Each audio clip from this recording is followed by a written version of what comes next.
Hi all, it's Jason from the Maastricht edition. And on our show, we like to cover a wide range of topics that generally speak exclusively to the Maastricht area. Today, on the other hand, I'd like to have a conversation that, while indeed focused on Maastricht, also speaks to a global audience. Now, if you know our show, we tend to be a little funny, but rather than give you a witty quip or anecdote about the subject matter of this interview, I'd like to jump straight in and talk to our guest and have a proper conversation. So, as you see on my right-hand side, we have the lovely guest, Elinice. Hi, welcome.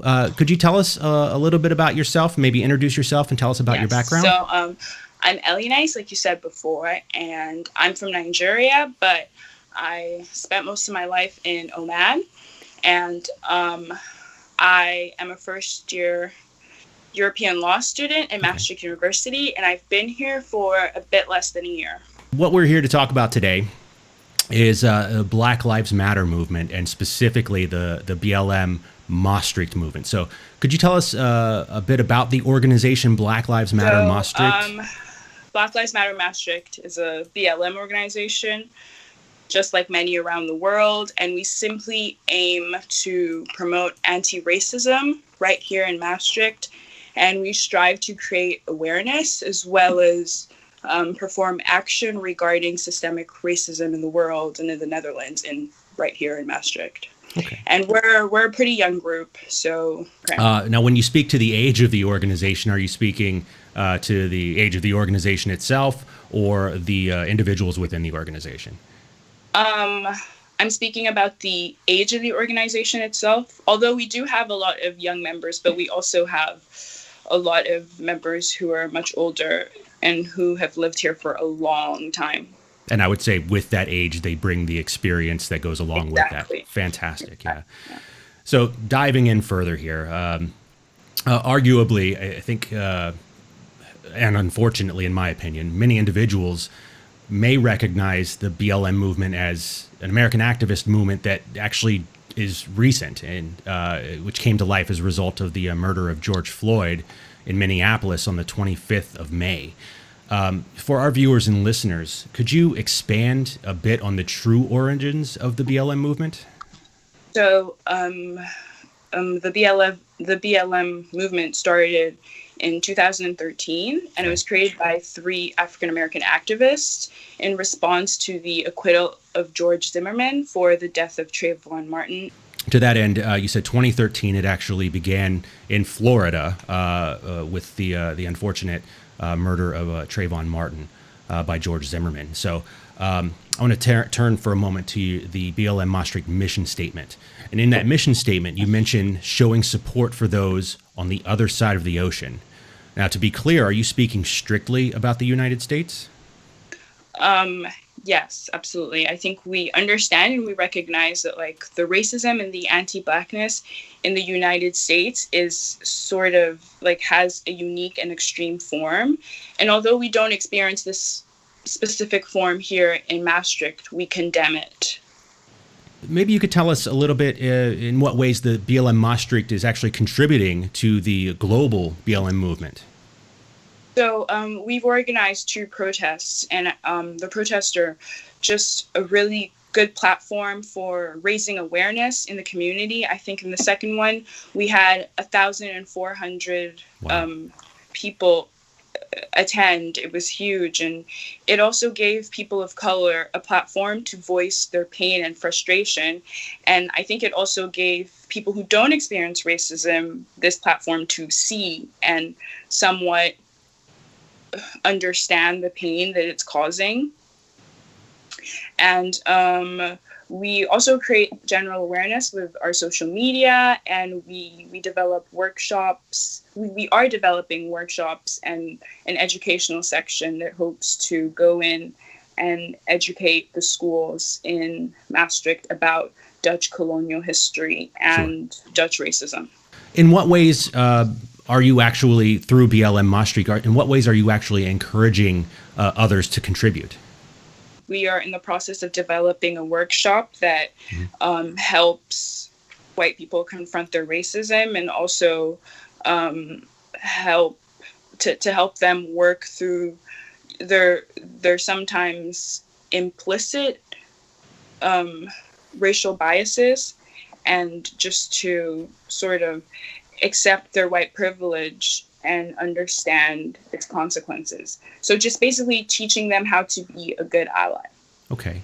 Could you educate me for a moment in what you would see as those implicit biases that, let's say, Caucasians may have? A really common example is sometimes when you're like walking and it's night and you see a Black person, you might clutch your purse tighter, or you would compliment someone on their English or their Dutch, or you would just these assumptions, thinking that people of color are unsafe or are sometimes less educated. Sometimes people compliment me on my accent, and they're always surprised that, like, I don't know, they're always surprised about my accent when I say I'm from Nigeria, and they're like, oh, you have such a great accent. And I think it's sort of complimenting me for not having a Nigerian accent or for sounding somewhat white. That's actually something that you've experienced. Yeah, multiple times. Like even with a lot of young people who I don't think they mean it that way. Sure. But they're just like, Sure. How do you respond to something like that? Well, in general, I think I'm too nice, and I really, I facilitate comfort, like just generally throughout my life. But like ever since this movement happened, I'm more confronting. Okay. A common question that appears to be circulating, especially in the Maastricht area, is, what does the BLM movement in the United States have to do with European society? And the United States always advertises itself as a cultural melting pot and a diverse area. So maybe you could tell us a little bit about whether or not you think that BLM Maastricht feels that this issue is primarily a United States issue, or is it more widespread? Well, I think we believe that racism and anti-Blackness is very alive and well in Europe and even in the Netherlands. And I think that most Europeans like to believe that racism doesn't exist in Europe.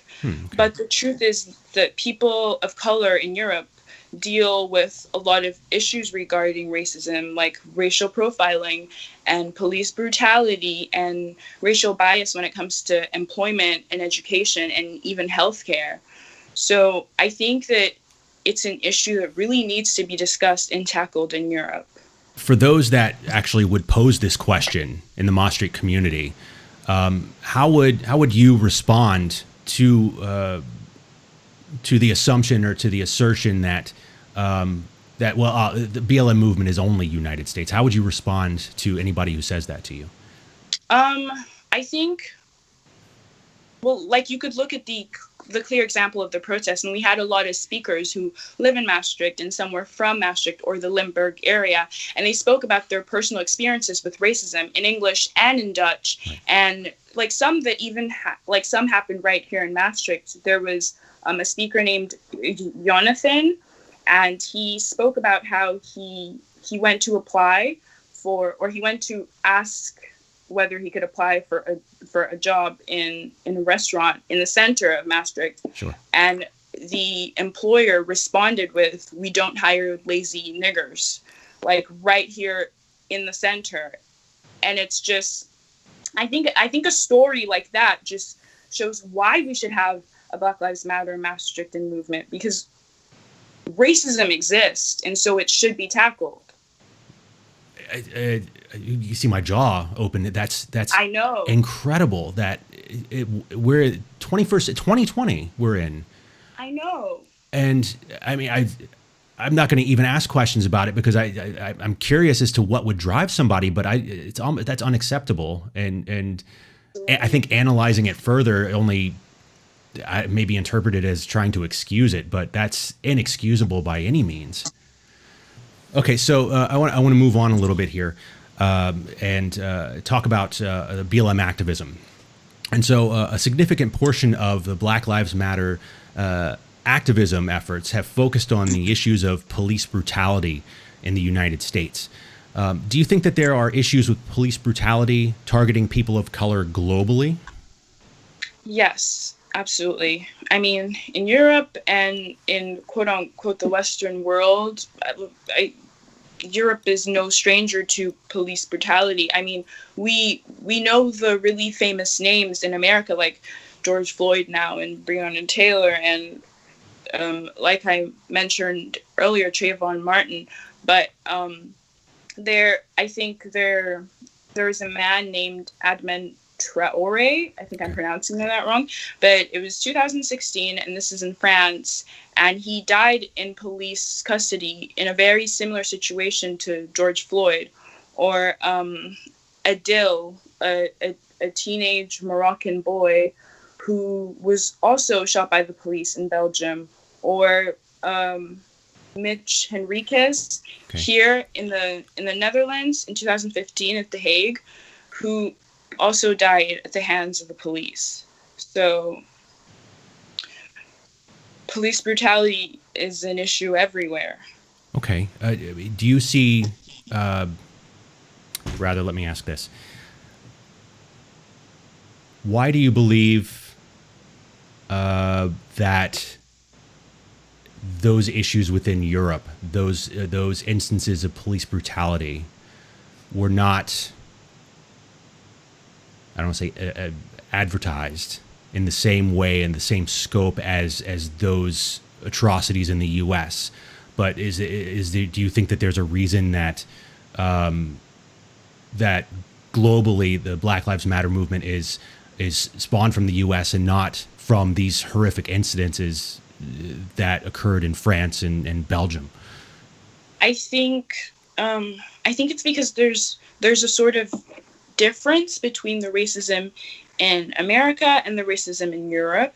And so in like I think in America it's more focused on like anti-Blackness, but in Europe there's Islamophobia and xenophobia that sort of waters down the anti-Blackness. And also I think maybe these incidents in Europe are ignored because, well, they're less prevalent, like they happen less in Europe than in the US. But also I think like I mentioned before, a lot of Europeans like to consider, Europe as exceptional in this, and they often deny the existence of racism here, and they look down on the US.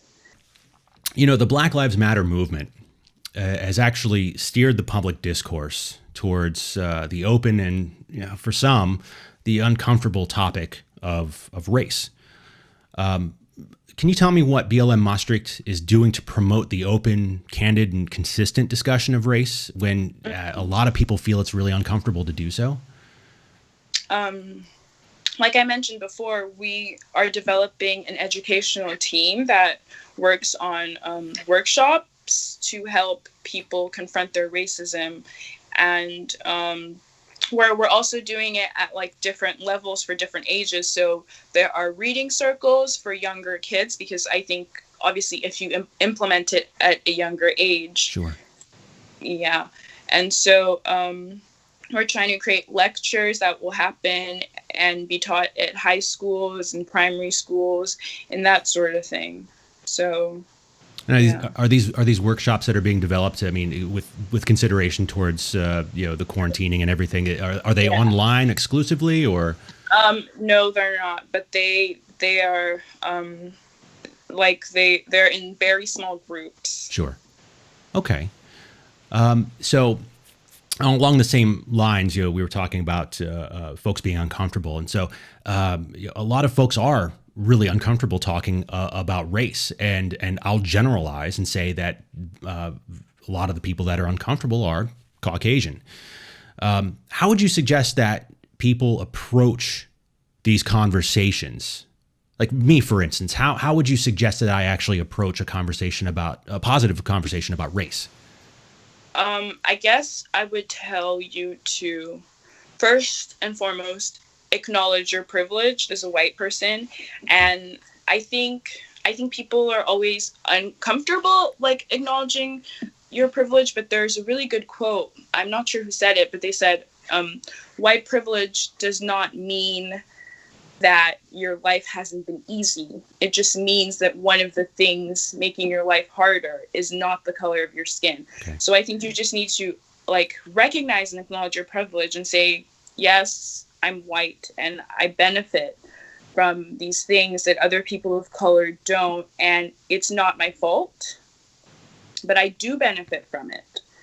So okay. Yeah. And another thing would be educate yourself, stressing yourself. Like, don't rely on your friends of color to teach you, or don't bombard them with questions or ask them for their opinions constantly because they're also tired, but make it your responsibility because you are also a member of this society.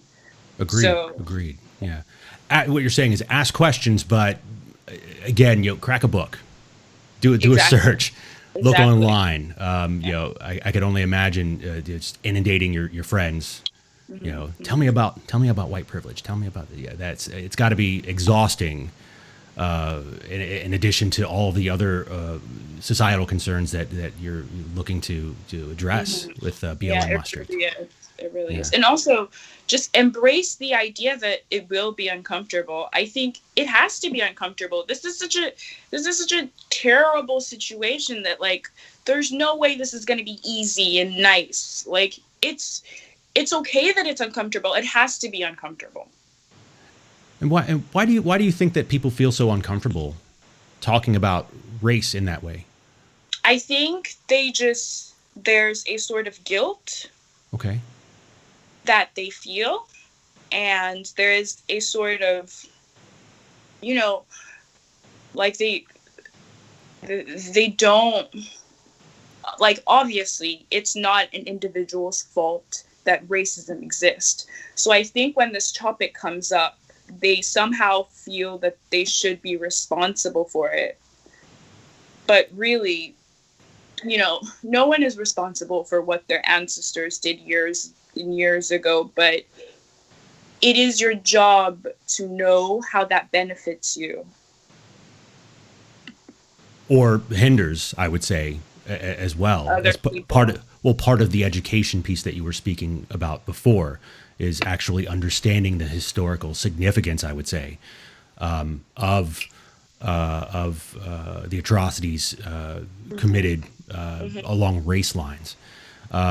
Personally, looking at maybe the uncomfortable talk of race, I know in my upbringing, there was a definite promotion of quote unquote color blindness. There is no difference between you're all pink on the inside, as they would say. Yeah, or it's one race, the human race. Correct. What would you say in response to that? I would say that that's incredibly wrong. I would say that we, see color, like, because being Black affects me so much. Ignoring it would be ignoring my struggle, would be ignoring the things I have to go through that a white person wouldn't. So I think when people say they're colorblind, they're completely dismissing racism in general. I think at the protests, someone said, I do see color because the world sees mine. Right. So. And I think that, again, my personal opinion, that when you start exploring, as a Caucasian, you start exploring the topic of race, I know for me especially, it's difficult to resign yourself to understanding that after a lifetime or half a lifetime or what have you of trying internally to promote quote unquote the human race, that now you're forced to acknowledge, or that you should acknowledge, as you said, one's blackness, or that there are people of color, and that the privilege that for me that I may not have realized or known was present truly does exist. and what can I do as an individual, as a Caucasian individual, to not only educate myself in eradicating that privilege, but also, working towards addressing the atrocities and the inequities in society that Yes. perpetuate that privilege. Mm-hmm. And I think that, again, I think that's where a lot of people find that they're outside of their comfort level, because it means really self-actualizing and exploring their own flaws, whether explicit or implicit they are. And that is, I truly believe in self-actualization. It's unfortunate that a lot of people can't see that to grow themselves as a human being. Yeah. We've talked a lot about BLM Maastricht's activism. We've talked a lot about the issues that we've seen in society, and so I want to talk a little more philosophically here for a second. And so, from that perspective, looking at virtue, some folks would actually define the term virtue as abilities or values that are promoted to stand out in society. When looking at like a social contract and how we interact with one another. And in modern society, one's virtue, or what they think of themselves, is often closely tied to social media. The concept of virtue signaling is not new whatsoever, but it has definitely entered the social lexicon within the last couple of months. Individuals that want to display their morals and their virtue via Facebook image frames or stickers or popular hashtags, or sharing their emotions via Facebook, those things. A lot of folks actually participated in the hashtag Blackout Tuesday globally in that movement. And that movement was actually tied online to BLM activism and solidarity with the movement. If you read further into it, there were a lot of mixed reviews about hashtag Blackout Tuesday. Maybe you could maybe tell us a little bit about your thoughts on that effort, and ultimately whether or not it actually promoted solidarity with Black Lives Matter. So I understood its intentions of like wanting to pause from the regular content that we see on Instagram and to give space to people who want to discuss racism or the issues of Black Lives Matter. But I think, however, it did get, I think it became a good example of slacktivism. I don't know if you know the term.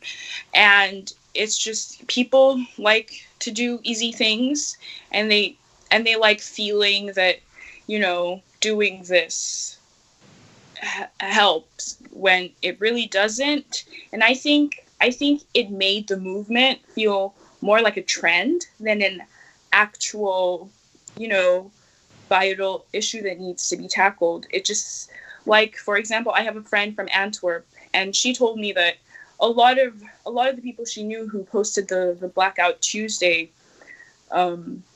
post use the N-word regularly in their daily lives, or support All Lives Matter, or have done racist things, or are people who participate like actively in just explicit racism. Exactly. Yeah. Exactly. And so it felt, I guess it felt somewhat fake, in my opinion. Yeah, and slacktivism and I think virtue signaling almost go hand in hand, in my opinion. It's very easy to share a picture, to put a sticker on your online presence, and again, back to what we were talking about before. It's easier than confronting, the hard discussion. Yeah, and it's also more about the way you are perceived than what you're actually doing. So it's very superficial. Yeah, promoting your own virtue in a social sphere. Mm-hmm. I think what you're getting at is actually the activism can't be just limited to online activism. No, it can't. Absolutely not. I think you should also start to have these conversations with your friends and your family, and try to incorporate it in your daily lives and turn it into action, even if it's very small. One thing you mentioned, actually having conversations with your friends and family. I grew up in the southern U.S. and institutionally, there's a lot of racism in the South that persists to this day. And I know, a lot of my ancestors probably outrageously racist. What would you say to someone who needs to communicate with their family about the systemic issue of racism, but also may fear alienating their own family? I guess I would say that I think we have to look at the bigger picture, and we have I think this is a really important time for people to decide. I know this sounds cheesy, but for people to decide which side of history they want to be on. So I think it might be scary talking to your friends and family that are racist or don't want to discuss racism. But I think, like I said before, you have to embrace that it will get uncomfortable. Right. I mean, you don't bear the burden of completely, changing their worldview and suddenly making them anti-racist, but I think you have to try. How can someone be a true, authentic, and respectable ally in BLM movement's causes? That's a great question. I think you have to know your motivations. Okay. So make sure you, like you said before, you self-actualize and you really know what your motivations are, and you don't make it about you. Because I think a lot of people, even with virtue signaling, like we mentioned before, a lot of people tend to do that. And sometimes there's a thin line with white saviorism and actually, trying to help out. So make sure that it is not a self-serving cause. Make sure that you are genuine, and make sure it is, for the pursuit of racial equality. And it's not just about what you look like to other people or how you seem. Right. So, yeah, knowing your motivations is crucial. Now, you brought up a term there in your answer called, forgive me, it was white saviorism, I believe is the terminology you used. Could you explain what exactly that means? Well, white saviorism just refers to a white person who provides help to non-white people, but in a manner that is self-serving. So during a recent panel interview with RTV's Student Radio Maastricht, you were on the panel, and the discussion actually moved towards the innate merger of emotionality and activism, and that an individual's emotional perspective typically leads their motives to act. What do you say to people that may be dismissive of BLM's activism based on an argument of emotionality versus rationality? I think it's completely ridiculous. I'm sorry, but racial equality is so rational to me. People are saying that they don't want to be killed because of the color of their skin. That is so rational to me. And I know I sound quite emotional right now, but I think the reason it's so emotional is because people actually have to ask for this, and how ridiculous it is. Agreed. And how so I don't mean to sound you know what? I do mean to sound dramatic. This is dramatic. It's a tragedy that people have to ask to be treated equally. Ultimately, positive activism, if I understood the panel that was speaking at Student Radio Maastricht, positive activism or forward momentum in activism it needs to be rooted in the emotional. Exactly. If you're not affected emotionally by a particular cause, then ultimately your support lacks substance. I guess is one way of saying it. How else would you define that? I guess, like you said before,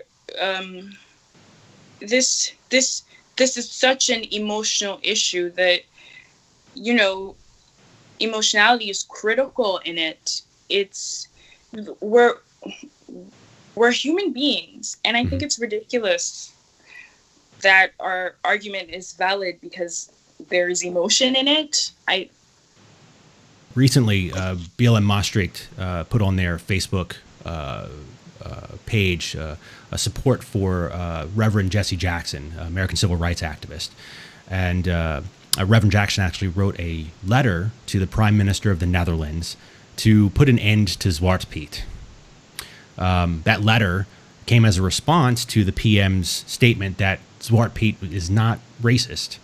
Why do you feel that the tradition, quote unquote, so to speak, of Zwarte Piet is something that needs to be stopped? The character of Zwarte Piet, his appearance refers to Dutch colonial history and Dutch history of slavery, and it ridicules and it demeans Black people. And I think it also perpetuates this feeling of otherness and this feeling of lesser than towards Black people. And it's such a shame because Christmas is supposed to be a special and sentimental time, and you're exposed to this like ugliness, and it's really not okay. You actually yourself took care of some local efforts in Maastricht to work towards ending the plague of Zwarte Piet. Could you explain to our viewers your efforts to end that at Maastricht University? Well, Black Lives Matter Maastricht's efforts. Okay. It wasn't me personally, but we had a list of demands at our last protest, and one of it was that Maastricht University publicly announces that Zwarte Piet is racist. So, and I think we were not the only ones. A couple of organizations have been trying to do this for years now. Petitions have been signed, sure. Demonstrations have happened, but there's a diversity office at Maastricht University, and somebody who works there was at the protest, and afterwards she asked me to email her the official demand, and I did, and then because of that they added it in they added it in a section on the university's website about culture. So what specifically did they address? Did they just put it on the website saying, oh, this is something that we condemn, or is it just acknowledging that BLM Maastricht has requested, the removal or the end of it? No, they explicitly say that it's racist, okay. And they add a sort of trigger warning for their international students that, this happens. Like, you could run into Zwarte Piet in Maastricht at Christmas time.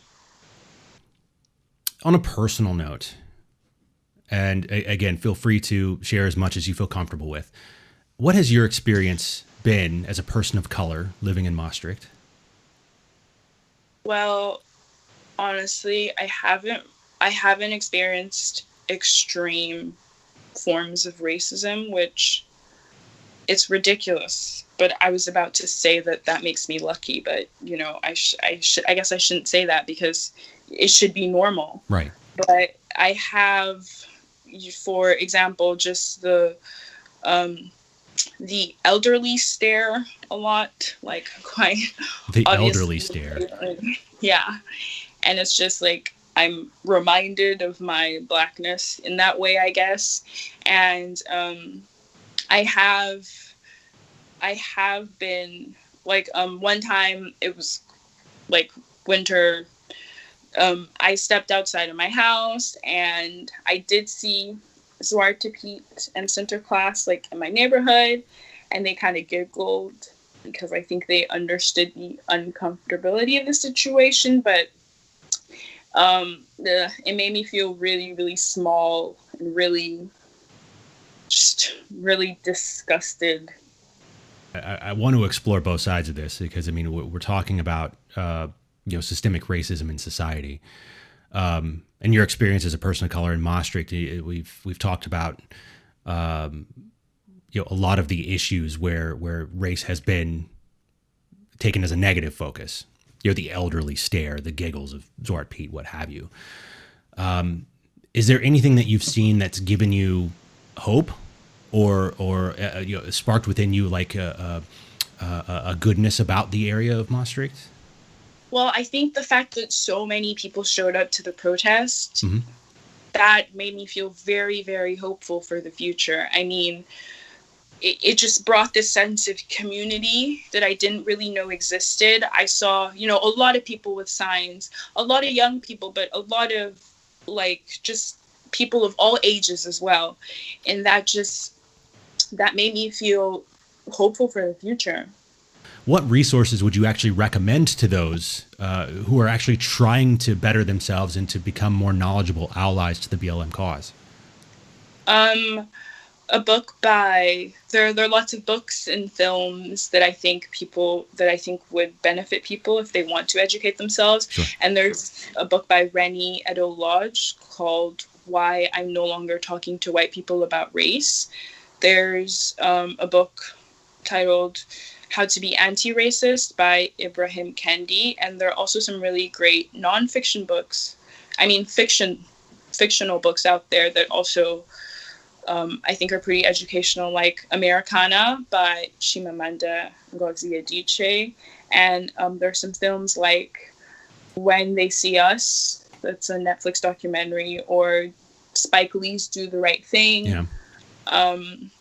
I think it's also because all these films and books that I've suggested are a lot about Black pain and Black struggle, and that's very necessary to understand. But I think it's also very important to watch films and read books about Black joy and about Black people that isn't centered on the terrible experience they go through because of race, but just things that celebrate Blackness.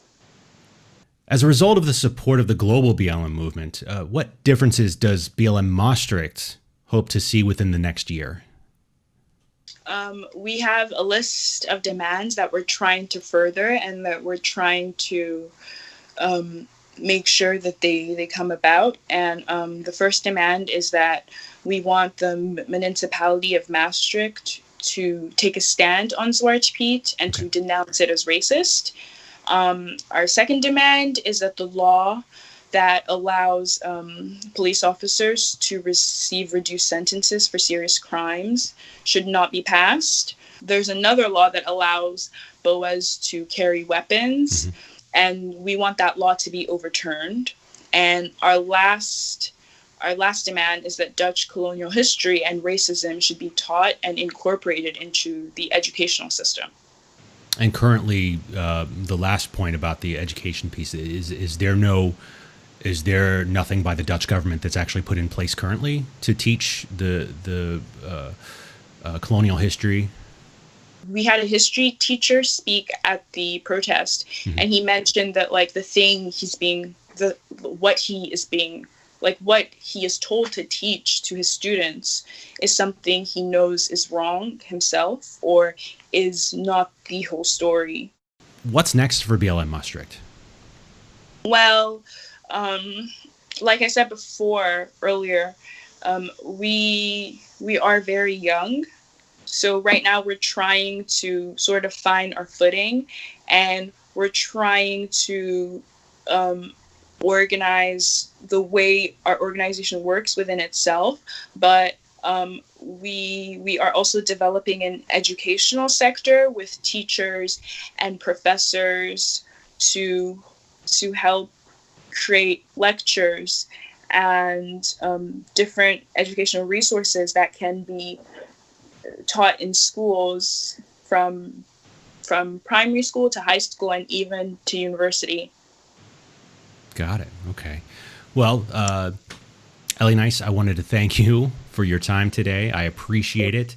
I mentioned it before that this is for many people an uncomfortable conversation to explore, the implicit biases and to be able to grow and better themselves, self-actualize, I think is the term we discussed earlier. So again, personally, thank you for the conversation today, and thank you for further motivating me to research further, to move further, and to understand the best that I can, the ways I can support BLM Maastricht, BLM Global Movement, and beyond. I personally, I really appreciate it, and I know hopefully our viewers appreciate the information that you've shared today. Well, thank you for inviting me and for giving me this platform to talk about such a pertinent issue. Thank you very much.